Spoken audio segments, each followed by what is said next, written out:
Of course, those areas of the city are cooler. They're in the fucking mountains. They're at the edge of the city. President Trump had allegedly told aides that he would pardon them if they had to break the law to build the wall. And that would have been the equivalent of $1693 per day in 1789. Damn. That's stacks, bro. That's money. In 1789, $20 a day is stacks. Oh, dude. Words.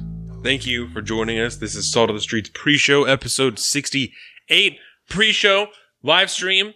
I am Donovan. I'm Colin. Thank you again for joining us. We are happy to have you guys here today. It is Saturday. It is September 7th. It's 12:40. We're pretty on time. The Ducks play again today. They lost last week. It was just a fucking stupid ass game. I hated it.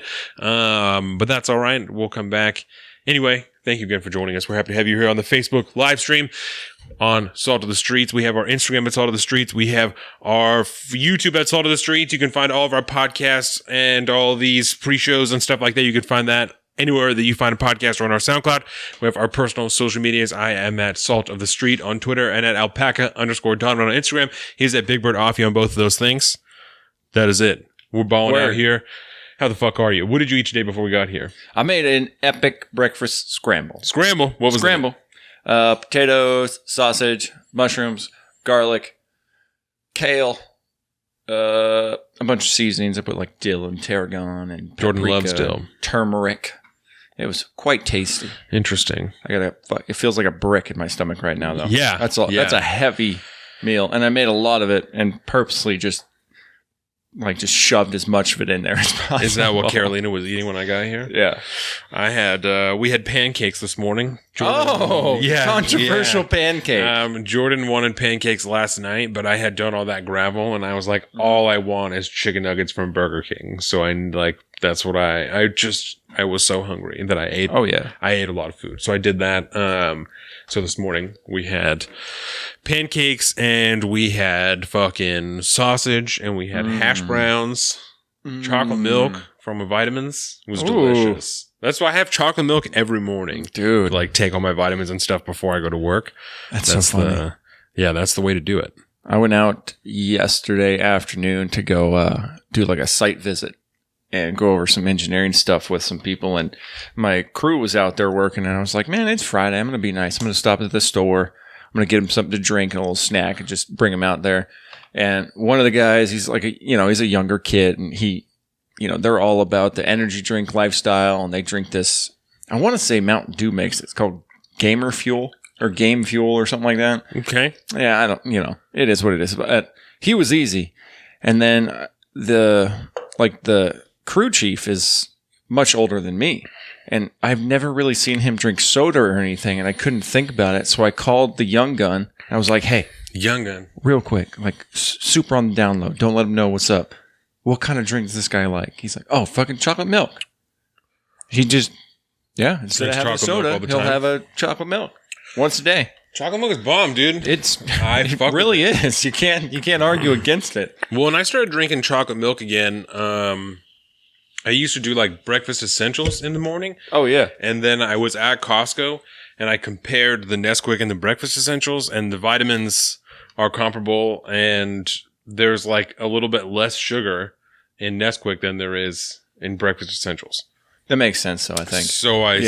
So I stopped drinking breakfast essentials and I started drinking chocolate milk again, like Nesquik. Yeah. Because that's just less crap. It's the same thing. Yeah. And like I said, the vitamins are it's the all exact same thing. Yeah. It was very interesting. Yeah. It's just less sugar. So hey, at least we're not in the Ovaltine days anymore. Did you ever drink Ovaltine? Yeah, I had Mormon neighbors. Of course I drank Ovaltine. Of course I drank Ovaltine. That's what they drank was Ovaltine. Did they also live in a house carved inside of a cliff? No, they didn't. But they had so many kids, they would buy 4 or 5 gallons of milk at a time. So half of one shelf of their fridge was just all milk. Dude, I think my mom used to buy at least 2, maybe 3. Yeah. Because we used to be cereal fiends, dude. You were teenagers giant at one bowl point. of sugar cereal with like, you know, you're pouring like a quarter gallon of milk in that thing every night. Yeah, absolutely. So it runs out real quick. Because you use like a Tupperware instead of like an actual bowl. Yeah, I'd have like a specialty, like a mid-size mixing bowl. Yeah. Was my cereal bowl. Now that I'm a grown-ass adult with a wife, I don't have one of those. Oh. Plus, I don't eat that stuff that much anymore. It is rare that I have cereal because I don't like to buy a box of cereal because I'll eat it one time and then not want it anymore. You know, and I don't want to buy a whole box of cereal to waste half of it because I'm definitely gonna need a half a box of cereal in one bowl. You know, in a bowl that's that enormous. But Honey Crisp, bro. Honey Crisp, really? Like the Honey Smacks Frog? Really? Yeah, those are good, but only like every now and again. But otherwise, it's like Fruit Loops has always got a good place in my heart, and Lucky Charms can happen anytime. I don't like the marshmallows. I'm not a marshmallow cereal dude. I mean, I can understand that. They're like I think you're high as fuck, they're like chalky and gross. They're not. I don't like them at all. They exist to slowly melt away and sweeten up that milk for me. My mom is such a good mom that she used to fucking buy cereal with marshmallows in it because it was cheaper and then would pick the marshmallows out before she gave me a bowl of cereal because she knew I didn't like them. Like that. Yeah. Which I think is like really extra, solid. You know, but I appreciate it obviously. And I was totally a dick because I would like find a marshmallow in there and be like, Mom, what the fuck? Like, why is trying to kill me, Mom? Why is there a fucking marshmallow in my cereal? When she had, in reality, just dug through an entire bowl of cereal to fucking pick out all the marshmallows. Oh my God. So I'm sure that her as an adult is like hearing my 9-year-old self like bitch about one marshmallow and she's like, you fuck. Like, you're just a little fuck. You have no idea. Concept. You have no idea what I just did to get you this fucking bowl of cereal. That is so fun. Yeah, because that would be painstaking. Like, it would take so much time to do that. In a morning where she's also getting ready at the same time, she's going to stop and she's going to pick out fucking marshmallows out of a bowl of cereal. Yeah. No, she's a good mom. Hats off to Kathy. Yeah. All right. What do you got there? What are you looking at maps for? So, we could save this till later, but this is kind of a side project. That NPR episode from Up First on Friday. Yeah. Because I had talked to you yesterday, we were going to talk about like that vaping segment they had in there because they kind of terribly addressed some of what's going on. Yes. And the second half of that episode was all about essentially how global warming is racist and it targets, you know, income inequality. And they touted this study that they did at NPR looking at the heat index of certain cities compared to the annual income in those same cities. Yes. And they found a disproportionate correlation between how much money you make and how hot it is in this city. Yeah. Right? And so I was just curious, and I started going around looking at some of these maps, and they are ridiculous to say the least.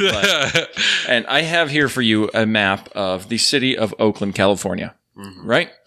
And you can see here, it's the hotter areas are in red and dark red, and they start to fade as they get cooler. And then you have the green, which is the higher median income, is super dark, and then it gets lighter as, you know, you have less income.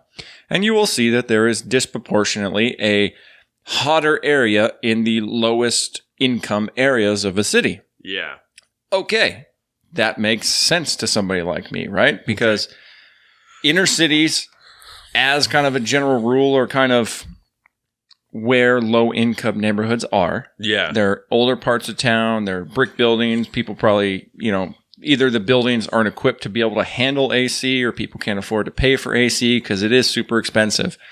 And then they're showing this one area in the northern section of Oakland, because Oakland itself is just, it's hot as fuck because it's right there in California. Yeah. And so I'm looking at, like, I was curious what this actually looked like on a map. And all the high income cool areas are all the way kind of pushed to the northeast of the city. Mm-hmm. So I pull it up and I'm looking at the city outline. And Yeah, of course those areas of the city are cooler. They're in the fucking mountains. They're at the edge of the city. They're at the edge of the city, not at sea level, up in the mountains. Of course. Yeah. And of course that's going to be the more affluent areas because that's the way cities work. You know, you have the inner cities are kind of garbage. Yeah. And so you have the nicer homes and stuff pushed on the outskirts of the city, and they usually push out in the more kind of rural-ish areas up in the mountains and the hills. Yeah, yeah. Shit. I'm going, this is about the most disingenuous fucking quote-unquote study I've ever seen. That's very interesting. And NPR is out there on Friday touting this study, looking at it. I mean, you can look it up by state and by city. So we're going to go Washington, and obviously the only city they're looking at is Seattle. Yeah. And they have a little thing that Seattle displays a moderate correlation between heat and income. And as you can see, it's hot as fuck in Seattle because Seattle's kind of a nightmare city, but it's also pretty affluent all over the place. And this one doesn't exactly, go with the narrative very well. But I pulled that up and I was looking through it this morning because how are you going to try to come up with some kind of definition here? What are you trying to look at when you look at income versus heat index? And how the two are correlated, and why are you trying to link them together to push a narrative?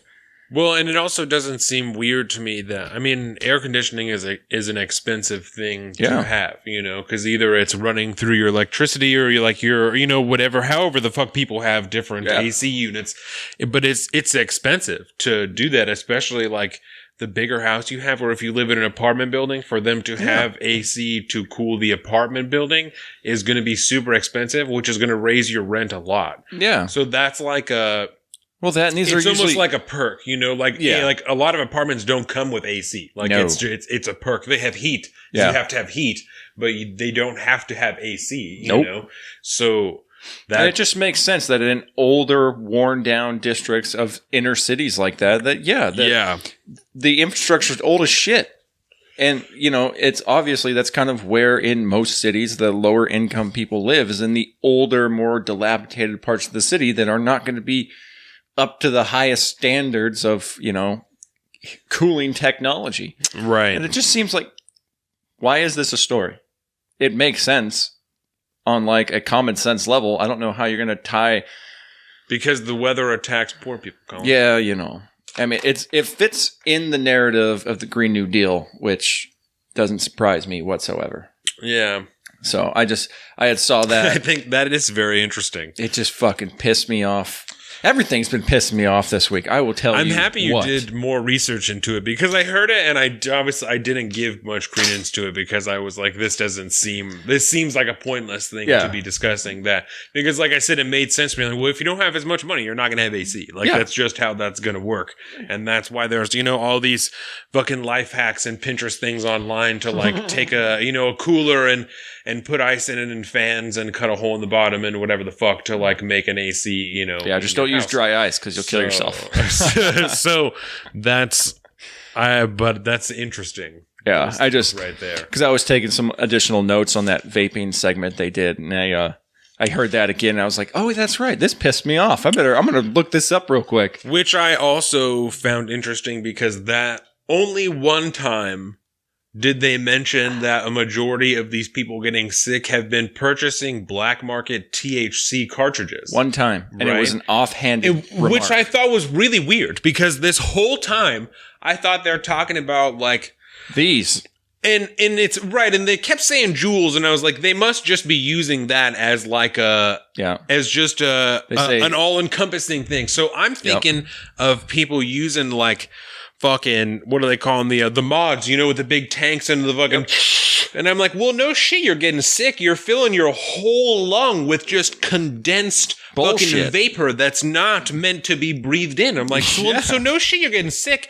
But now, like I said, the one time they mention that it's people who are buying black market THC cartridges. So people are taking Juul pods and filling them with fucking distillate that they've made themselves. So they're probably taking BHO and like just mixing it, cutting it with, what do they say? Vitamin E. Vitamin E. Yeah, like liquid vitamin E, which is like what you use if you're going to buy like nicotine and shit and mix your own juice. You can like buy that off the internet and mix it together. Well, because vitamin E is an over-the-counter dietary supplement that is really good for you if used properly. In moderation. You can put it on your skin. Yeah. You can take like a daily pill of it. It's supposed to be really good for your skin health and all this. Yeah. But much like everything else that we put on our bodies, some of it's meant to be done, dermo on the skin. Subdermal. Oh, that's in your mouth. Just kidding.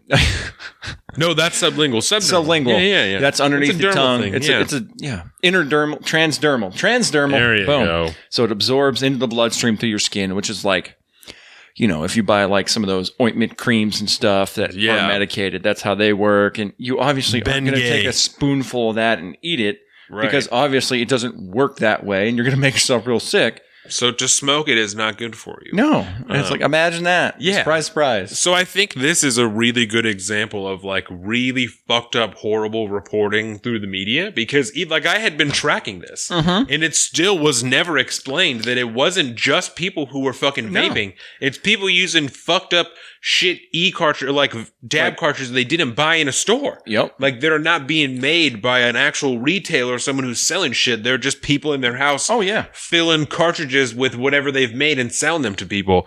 Again, shit, you're getting sick. Like, it's so stupid. And I was trying to remember the article that I pulled up earlier. I might have just saved it on my phone. Yeah, it's being covered very poorly. Very poorly. And, they're just using this. It's kind of like when we talk about guns and shit. Yeah. It's like this all-encompassing term that actually doesn't mean anything.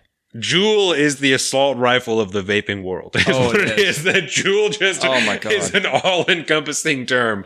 That is so bad. Assault rifles are bad. Like Juuls are terrible. Juuls are just terrible for you. Yeah. No one should be using a Juul. And when they're talking about e-cigarettes, but then they start talking about the THC cartridges, and it's like that's not a fucking e-cigarette. Things. Yeah, those are two completely different things. Right. So highly, highly upset. There's this statistic in there which, we might cover in more depth later, but it was like 84% or something like 85% of the hospitalized cases where these people turned over their cartridges and said, well, I've been smoking this because technically I have it illegally and all this. Right. And they're like, they're all THC cases, not anything else. Yeah. But which concerned me when they first started saying that. I was like, oh man, like they're going to fucking, they're going to start blaming like cannabis for this. Like that's what this is going to turn into. But it's not. Cannabis it's not the cannabis. It's not even the THC. It's what they're mixing with the oil. And like I said, it's probably some fucking BHO, some shit people shouldn't be vaping like that they're mixing with something they shouldn't be smoking. And that's what they're giving to people to smoke. Yep. That's no good for you. This right here that I purchased in the store legally from someone who has a license to make this distillate and to package it and to put it in this little cartridge and sell it, this is not going to get you sick. I mean, I guess I think that in 30 years, there will be science that's like, all you motherfuckers been dabbing for 30 years, you're stupid. But as of now, it's not, this is not what's going to make you sick. It's some weird guy cooking it in his house or mixing it in his house and then selling it to you. That's what's going to make you sick. Fucking that's pissing me off. My brother-in-law, Michael, had said something to me like that about that last week. He said, I heard something about like THC. And I was like, I don't know about that. I haven't heard anything about that. So, but...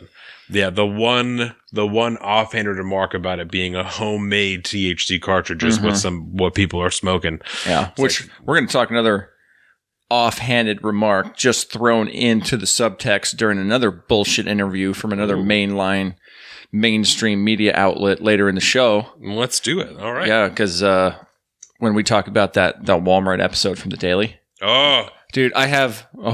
where's my little fucking... That guy was bad. Whoever that guy is. That's fucking Andrew Sorkin, dude. That dude's a fucking dork. That's who he is? Yeah, he's a fucking... But I got notes for days because I got thoughts on that whole fucking 30 minutes of shit. Cool. So we'll be talking about that, which will probably spin off into some general gun talk too, obviously. Yeah. What else we got coming up on the show? We got some Brexit talk if you want to hear about that. Who doesn't? Yeah, Brexit. Brexit's getting weird, man. It's getting really weird, which is kind of why I wanted to talk about it, because it's Excuse me. slightly important, I believe, especially in the realm of geopolitics and, geopolitical implications. We haven't got Geopolitical implications. Yeah. That's been a while. I sent you a text message. I wanted to ask you about this during the pre-show today. I sent you a text message yesterday. So I was looking at congressional pay because in 2019 their pay raise did kind of take effect, and I forget how much it was now. It was like 179,000 or something. More than it should have been. Way more. But I looked back and historically, members of Congress used to be paid on a per diem basis. Okay. So they would just get paid for the days that they were actually doing their job. Actually working. Yeah. And back in 1789, they got $6 a day in per diem, which is still a good amount. I used one of them little inflation calculators $6 a day, and it equates to $171.21 as of 2018 per day. Right? I wish I got paid that much per day. Right? Wouldn't that be nice? Yeah. But even that, if we kept that same amount and just added it to inflation and all that, it's still a quarter of what they make now per day on their annual salary. Oh. And that's giving them the benefit of the doubt where they work 365 days a year. Right. And $171 is still so good. That's so good. Yeah. Yep. That's very interesting. So I was like, bro, really? A quarter, huh? I think I wrote it down on my... Yeah, I think I wrote it down on the phone, but it was like $468 or something like that a day, assuming they work 365 days a year, which obviously, as we know, they don't, because... $483 per day if we count every one of the 365 days in the year. Yeah. So, not to mention their ridiculous amount of benefits on top of that. That's a lot of dollars. A fuck ton of dollars. Almost $500 a day? That's a shitload of money. Can you imagine? To not be doing dick. Yep. To really not be doing dick. That is very interesting. Let's bump that around. Y'all motherfuckers are lazy, bro. 1789 and 2018, because that only goes up to here. And it was 400 and what? $483 a day. So we'll calculate that backwards, and that would have been the equivalent of $1,693 per day in 1789. Damn. That's stacks, bro. That's money. In 1789, $20 a day is stacks. Oh, dude. You'd have mansions all over the country. Buying all the shit with $20 a day. Damn. And that's not even 1800 yet. That is so long ago. Damn. So $20 a week is stacks in fucking 1790. Yep. Wow. So next time AOC complains about not being able to afford an apartment in Washington, D.C., just think about that. God. Yeah, it's pretty bad. That's enough to irritate you right there. That's enough to irritate you. It's like, Jesus. I had to just get you fired up. Yeah, to listen to anybody talk about needing more money. Like, fuck. Let's smoke one of these joints. Fuck those guys. Yeah, right? Fuck. Assholes. That's mad interesting, bro. Yeah, I thought that you would enjoy that little tidbit. Let me ask you about something that happened on commentary last week, because I wasn't able to work it into conversation. When I don't remember exactly what event they were talking about, right? But it was a discussion primarily between John Podhoretz and Noah Rothman. Love Noah Rothman, fucking hate John Podhoretz. Right. And I don't remember exactly what Trump event they were talking about, but Noah was arguing that whatever it was is this is abnormal behavior, And John Podhoretz was like, no, it's not abnormal. Because the president did it, and because I think we barely touched on this last brushed week. on it. Yeah, so maybe we did talk about it, but I did. Yeah, I wrote this down that he was talking about, that it is normal because the president just did it. Yeah, and I don't think that that's a valid argument to normalize the behavior of the president because one of them did it. No, and I get where he's coming from, but Noah's right, because it's not normal in the grand scheme of how the executive has always acted. Right. But for this president, it's not technically, whatever president is in office has a different set of norms that he establishes. Yeah. But that's like on small shit. That's like the daily stuff, or like, we could say that one of Trump's norms that he set, and he might have set a precedent with it, is being very active on social media. Right. That might be a new norm going forward, but the old norms of just how an executive should act in just a general sense, that hasn't necessarily changed. Every president does things a little different, but we have, 45 different presidents that have acted in a general fashion that has created a norm over the life of the president. And yeah, he is absolutely breaking one of those norms.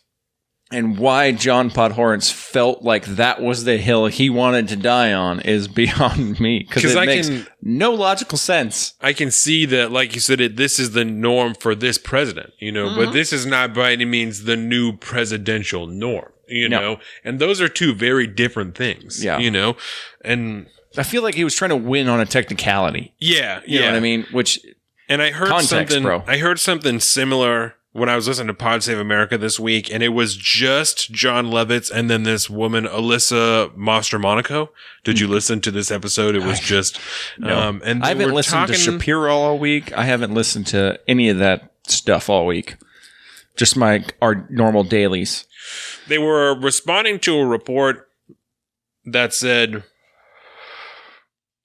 President Trump had allegedly told aides that he would pardon them if they had to break the law to build the wall. Oh, right? Yeah. And so they're responding to this report, and Alyssa Mastromonaco said she isn't surprised that this happened and figured that he had offered before, the same way that he did with other people who worked for him or went to jail for him. And I don't remember exactly how she phrased it, but was like, there are other people who have gone to jail for breaking the law for the president before, and I figured that he'd done the same thing. So it's kind of a leap, don't you think? So I'm listening to it, and I'm like, well, fuck me if I'm wrong, but I'm pretty sure that the only people in his administration that have gone to jail for lying to the FBI, not for like shilling for him, right? Yeah.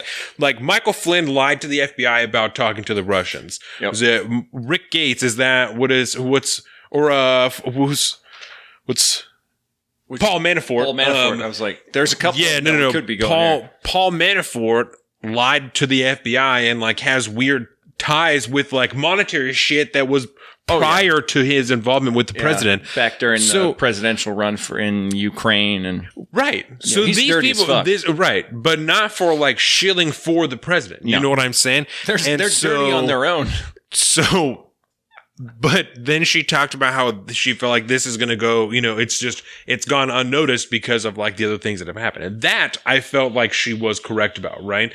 That all these, when he says something super radical, like this, when a new report comes out that's like, oh, he told his aides that he was going to pardon them to, if they had to break the law. There's going to be all these people that are going to throw conjecture around that, oh, well, this is, obstruction of justice because he's saying this and blah, blah, blah. And like, from what I understand, if he did say that, then that is the case. It is obstruction of justice. He's telling people that he'll get them off if they break the law. But that's not my point, right? My point is that when stuff like this happens and people ask me about it, I'm like, well, I'm not surprised. I'm not surprised anymore. I'm not happy about it. I still don't like it, but I'm not fucking shocked by it because stuff like this happens all the time.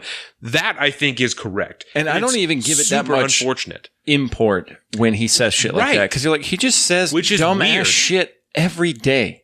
So I just say, whatever. There's no way he would go through with that. That's, right. It's I have enough faith in the system to catch that if it really were to go down. So in a certain sense, it's healthy because we've learned things to give credence to and to not give credence to, know? But then there's other things, like when he talks about how he's going to take money, from what other military projects. He said that months ago. That he's going to be like, oh, I'm just going to take it from the military projects and we're not going to worry about it and whatever. Mm-hmm. And we're all like, oh, well, it's not going to happen. And then this week, there's a whole fucking list of people all around the country, military bases that's like, oh, we have to put off this project because, the government's going to take this money and put it to the wall. Yeah. So the $3.4 billion that he's pulling out of the DOD. It's unhealthy. It's unhealthy and dangerous that shit like this happens and we don't. It happens so frequently, or at least talking about things like this happens so frequently that we're like, It's like whatever. A Boy Who Cried Wolf scenario. Yeah. Except it's like you're not looking for sympathy. You just don't know if he's really going to pull the trigger on something. Did you hear the latest fucking crazy thing that the president said? It's just like, have you heard the latest? Is this Sharpie Gate? No. I just mean that's just like how it is. That's like new. That's like how people talk about it. Yeah, it's just, hey, did you hear what he said this time? It's not like, and I'm not gonna sit and say, because there was someone who said like the only scandal that Obama had was his tan suit, right? And I'm not gonna say that because there was other shit, but that's Fast and Furious, But it's not so rampant, and I scandal in a more social term than like a political way. It's not so rampant in the Obama administration as it is in the Trump administration, because it's just fucking one after another of crazy shit that he's saying. That's like no one else would get away with this. We've talked about that before. Like, if this was President Obama saying this type of shit, there's no way he would get away with this. It would not be accepted and like brushed past the same way that is with this president. And the longer it goes on, the longer it's accepted as just like, this is just the new normal. Who he is. This is just our president. Like, that silly fucking guy, Maybe John Podhoretz is right. This is the new normal. And I think that it's the new normal for now, but not for... This is the normal. Yeah, this is the established norm for this particular president. I'm hard-pressed to believe that the next president acts the same way that this president does. I think it depends on who it is. Hard-pressed to believe it. Even if it is a radical Democrat, I'm hard-pressed to believe that they act this way, No, I think it'll be dangerous in a whole new way. A lot scarier way in my mind. In one way, I'm excited and hopeful that there's a Democratic president so that we can talk shit about them too, so that we have a history of pointing to like, no.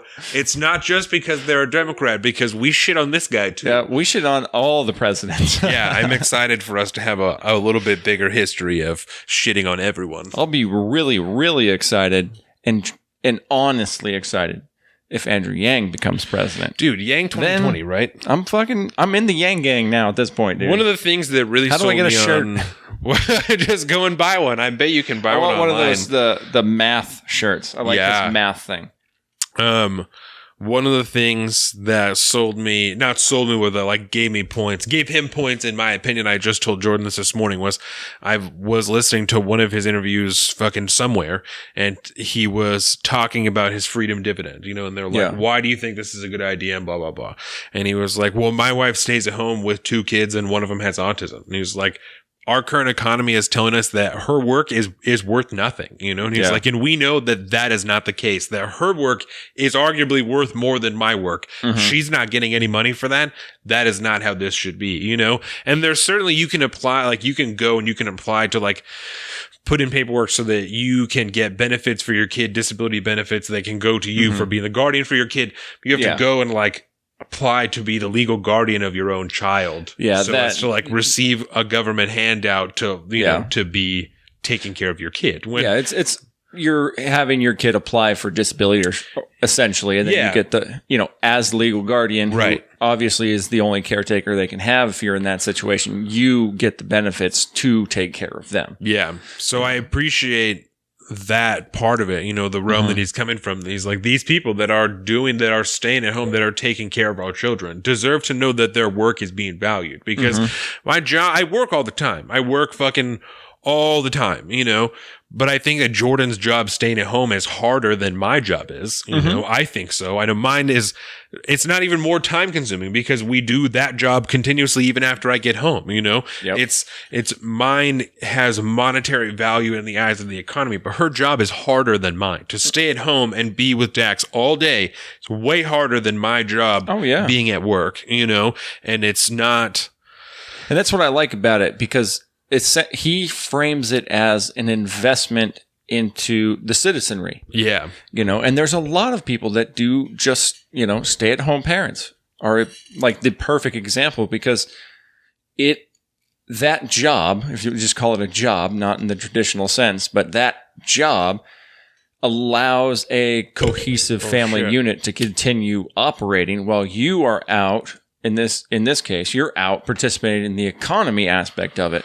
Yeah. And Yeah, I mean, there's obviously value there because it's value lost to the economy in a way by not participating in the labor force. Yeah. But that doesn't mean that there's no value to be done there. I mean, you're still going to be contributing more into the economy by having a kid in general. And if, Instead, I like the way he frames it. We'll say that. Yeah, instead they'll give us $4,000 on our tax return at the end of the year, and maybe we don't have to fucking pay. You know what I'm saying? Yeah. That's that is like, and maybe this is selfish, but I'm not like talking about, fucking having a kid is so expensive, even though it is. And I want to just thank everyone for joining and who's being here today. What up? All have children and know exactly how much money it costs. That, I'm excited a little bit to file our taxes this year and get like that little tax break. That doubled child tax credit. Yes. Yeah. And we can, do something cool with it and like, obviously not blow it on fucking whatever. We're going to pay off some debt with it. We're going to like buy some shit for the house. We'll probably build something with it, Yeah. I did the barn door last weekend. Did I tell you that? That looks so good. Yep. So I'm going to sand that down. We got the gravel yesterday, so I didn't work on the door, but dude, that picture, because we've been hitting up the Instagram pretty strong this week. Yes, you did a fantastic job. You threw that post up. I might have been on your account, the alpaca account, and but that picture of Dax sitting on the door, I was like, that's just perfect. Yeah. Perfect. It's nice, and that's really nice wood that I got. I picked through, really nice. The whole thing to find like pretty boards out of there, so that it would look good. It's real nice, knotty pine. Yeah. So I think we're gonna do just like I don't even know that we're gonna stain it. We might just do like seal it, bro. Yeah, just seal it. Call it good. Sand it down and seal it and make it nice and smooth and shit. He started climbing up the side of his. This morning we have like this little sleeping chair thing. It's like he can lay back in it and kind of be at an angle and sleep in it. And it has a crotch strap and then like little side buckles. This motherfucker unbuckled himself. And then climbed out of it and was climbing on the side of his little co-sleeper. Oh boy. Yeah. It's not a set it and forget it mode anymore. He's a genius, bro. Gotta be a Hawkeye. He's a genius. Yeah. He's gonna be getting in some trouble. Genius, but then also was standing in his bouncer, and it's called a munch mitt. And so it's like all rubbery and stuff on the top. So he has a munch mitt on one hand, but is biting his other hand that doesn't have the munch mitt on, making himself cry because he's got those teeth, making himself cry, but just holding his munch mitt out and just like. You have to know better. Like, you have to know. You could figure out how to get out of the chair. You could figure out how to That's what I'm saying. I'm like, how? How can you unbuckle yourself at 7 months old, but you can't figure the fuck out to just chew on your munch mitt instead of your actual hand? Oh, super weird, dude. I think that's a perfect note to end on the pre-show. Yeah, absolutely. So I want to thank everyone again for joining us. This has been the Salt of the Streets pre-show on our Facebook at Salt of the Streets. Again, you can find this later on our YouTube at Salt of the Streets with the whole regular show. That's going to come out later this week. You can find our podcast wherever you find a podcast. We have our Instagram at Salt of the Streets. We have our fucking YouTube at Salt of the Streets. Like I just said, you can find our personal social medias. I am at Salt of the Street on Twitter and at alpaca_Donovan on Instagram. He's at Big Bird Offie on both of those things. You can find all this on saltofthestreets.com. Watch out for it next week. The episode on Monday, all the videos, everything. Peace out. Have a good weekend. Go Hawks, baby. Week 1.